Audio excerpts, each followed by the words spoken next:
So, you're a neurodivergent person working for an employer, and you need them to make your working life more bearable for you. Maybe you're an employer, and you realise that neurodivergent people could make a valuable contribution to your business, but you don't know how to look after them, or even how to encourage them to apply. Are you even 100% sure what neurodivergent means? The majority of people are what we call neurotypical. That means that despite all the variety and unique qualities of each individual, most people's brains are built around a very similar design. People who are neurodivergent have slightly different brains. A bit like having two buildings made of the same materials, the same size and built for the same purpose, but designed by different architects. Some people have described it as something like having brains which run on different operating systems. Neurodivergent people process and express information in a variety of ways that differ from the majority.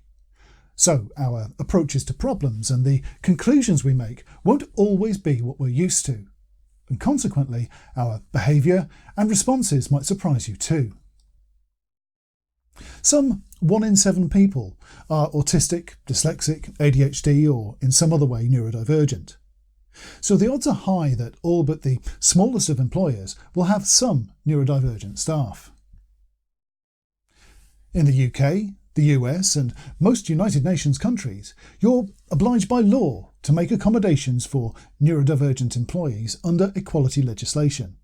So it makes sense to accommodate for such needs sooner rather than later. We'd like to offer some suggestions about how this can be done. Whilst we'd love to provide a comprehensive guide to all the possible ways neurodivergent people can be better embraced in the workplace, we're going to concentrate on autism, since this is a channel run by autistic people. Rather than an instruction manual, think of this as a springboard for your ideas, the start of the journey. Understanding and meeting the basic needs of neurodivergent people like me, goes a long way towards making our lives more comfortable and carries the dual business benefits of increasing our productivity and reducing downtime. When a neurodivergent person is working in a field they find stimulating and matched to their skill set, they can often outperform their neurotypical colleagues. So ensuring they're given the opportunity to flourish helps both the employee and the employer. Although we're only going to directly address autism, some of these principles can be applied to other neurodivergences with little adaptation and can even benefit the whole workforce. Autistic people were aware of our sensory differences long before the medical or academic community acknowledged them. Part of the way our brains are wired differently concerns our sensory perception. As we described in a previous video, most autistic people experience at least one hyper or hyposensitivity, and some many more. These sensitivities may not be as broad as a particular sense like smell or hearing either. A sensitivity to sound may not be all sound, but might be limited to certain tones or frequencies. A light sensitivity might be to direct light, bright light, or perhaps artificial light. Being understanding of the individual sensitivities of an employee can go a long way to increasing their comfort and performance. One change that offers huge benefits is replacing fluorescent lighting with natural lighting and/or natural spectrum LED lighting. Fluorescent tubes in particular are jarring for many of us due to their flickering and the high-pitched buzzing noise they make. Not all neurotypical people are even aware of the buzzing or the flickering, but you'd be surprised how many autistic people are disturbed by it.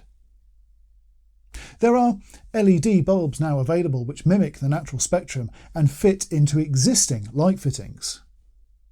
They're a little bit more expensive to purchase, but have a hugely superior lifespan and energy footprint, so are a sound investment for reducing expenses on top of employee welfare concerns.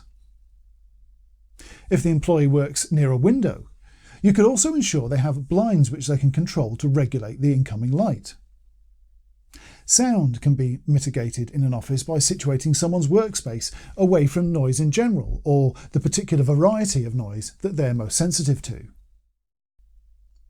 If it's machinery, keep them as far away as possible from the noisiest machines. If it's chatter or people noise, then situate their main station in a private space or a corner as far away from other people as you can. If the job permits, think about providing them with ear defenders, noise-cancelling headphones, or even conventional headphones to play sounds or music that they can use to drown out the distracting or distressing noise. Smells can be a potent trigger for sensory distress too. This can be mitigated by encouraging other employees to buy into a culture of mutual respect. Not eating cooked or strong-smelling food outside of rest areas, for instance. Encouraging personal cleanliness and the use of unperfumed cosmetics and grooming products is a benefit to everyone, not just the autistic employees. No one likes to be assaulted by the smell of someone else's lunch or choked by a cloud of perfume, aftershave or deodorant. Social differences are perhaps the best known signifier of autism and often the most apparent in the workplace. Whilst there are some autistic people who are naturally very sociable, for many of us our social presence is an act we call masking, which again you can learn more about in a previous video of ours. Masking is extremely draining and takes up a great deal of our energy, which could be better devoted to our work. Again, we can benefit the autistic employee and increase their productive potential in one step. For example, you could excuse us from the contrived team-building exercises that have proliferated in recent decades. It's been a source of much amusement that many neurotypical people who have loathed participation in team building and have vocally complained about it suddenly appear to be its biggest fans once they reach a certain level of management. Rather than just excusing your autistic staff from such methods, maybe it's worth reconsidering their role in the workplace in the first place. The same applies to team-based training and all the associated games that are supposed to demonstrate the topics under discussion, but more on that later. Reducing the pressure to attend group briefings would be of benefit too. Area managers or company directors might see them as a way of touching base with the staff to feel that they're still in touch. But the information they convey can usually be summed up in an email. If the presenter really feels the need to deliver the news themselves, perhaps doing the presentation to camera and distributing it on video would be a compromise that suits both sides. Those who wish to attend a briefing can see them introduce the video in person and watch it with them, whilst the autistic people can just watch the film elsewhere without the stress of being trapped in a crowd.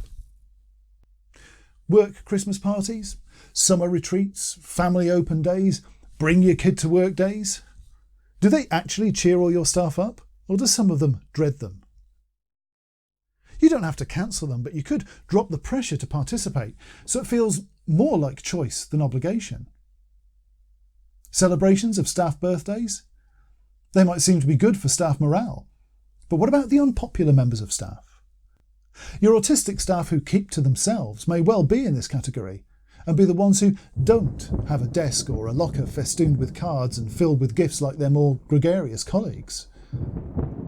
That can be very isolating, whether you're autistic or not. You can't ban birthdays, but you can encourage discretion.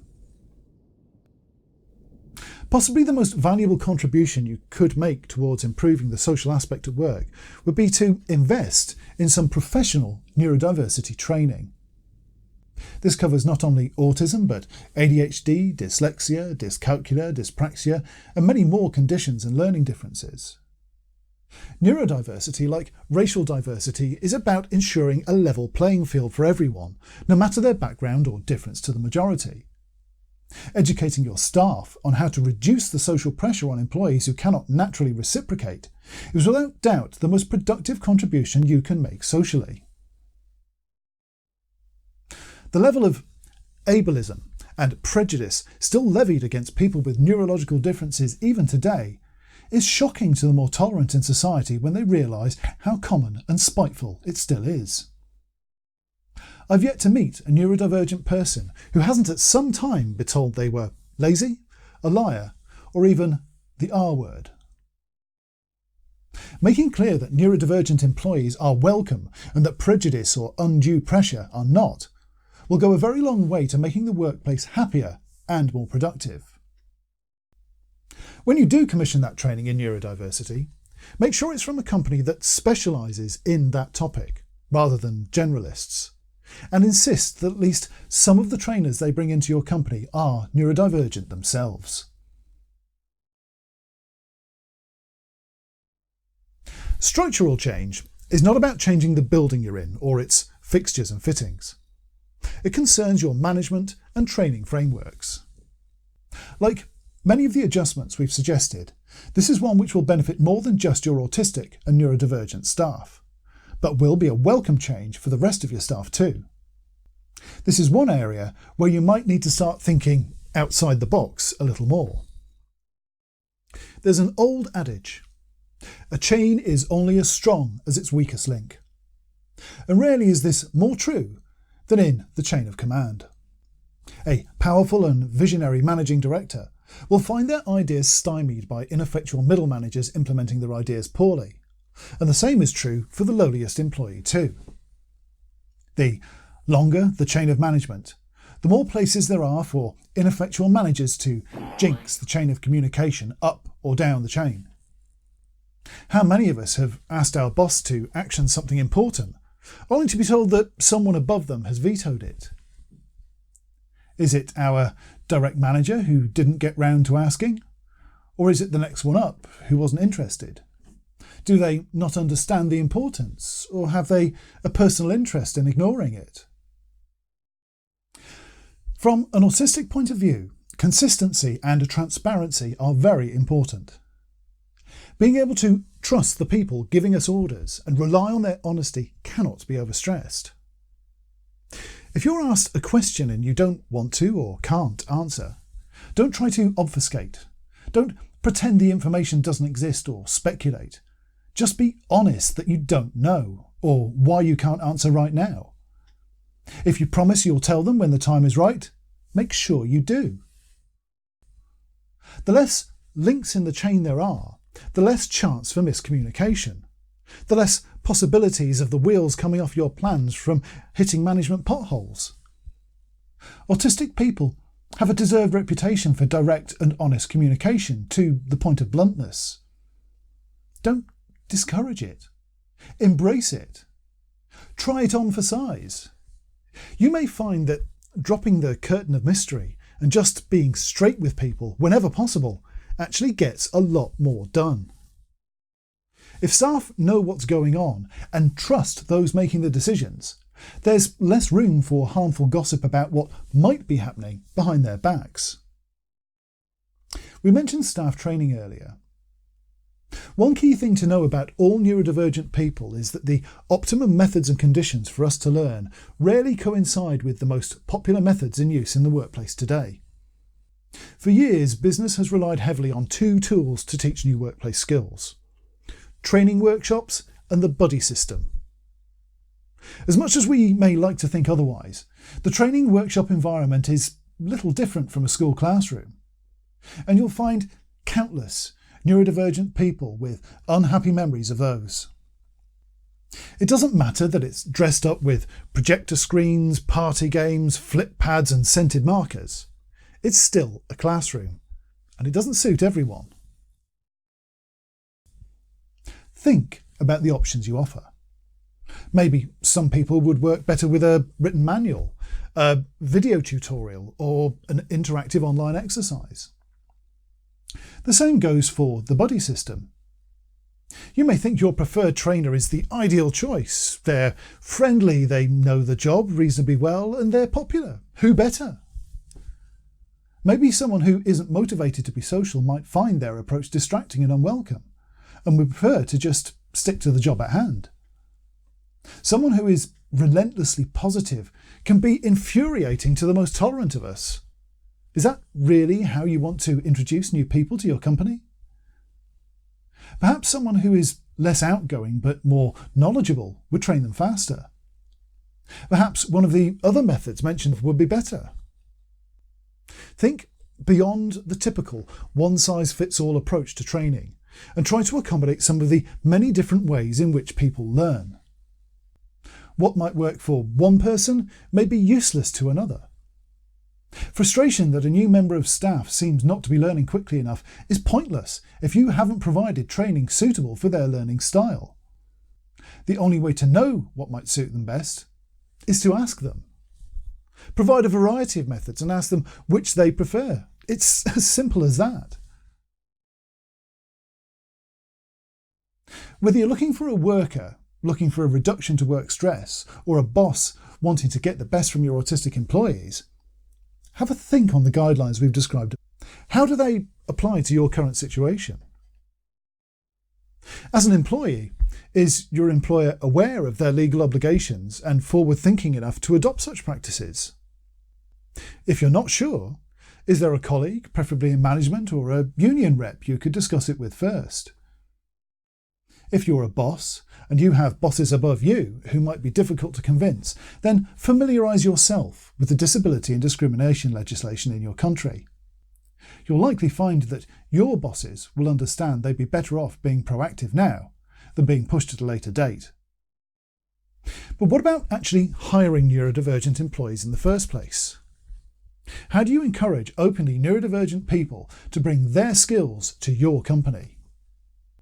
The first step is to implement policies like those discussed to ensure that the sensory, social and structural elements of your company are suitable for everyone, rather than just the neurotypical majority.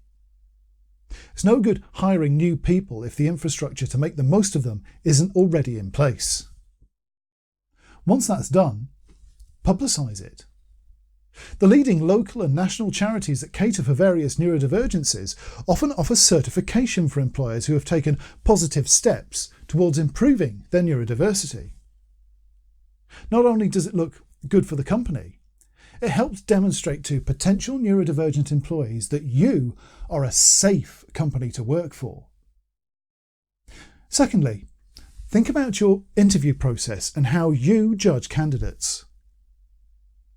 Employing neurodivergent people is less about employing sociable people that will fit into the existing dynamic, as taking on people with highly developed skills in targetable areas who may benefit from support in other ways. You may find someone with ADHD who is full of inventive ideas, but not so good at turning those ideas into a proposal. A dyslexic candidate may possess profound imagination and insight, but be slower in writing it down and might need some assistive technology to do it well.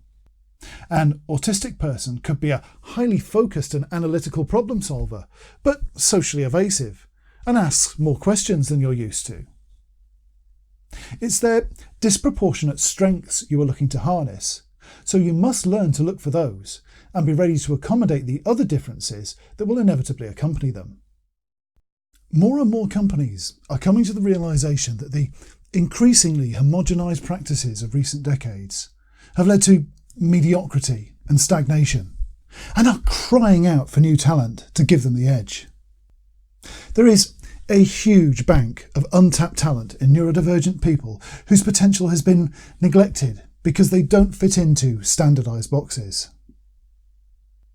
In order to tap into that vast well of talent, you only need to take the sharp, rigid edges of those boxes, change their shape to allow a bit of flexibility of process and of mind, and you too can be part of the brave, new, neurodiverse world that we're building.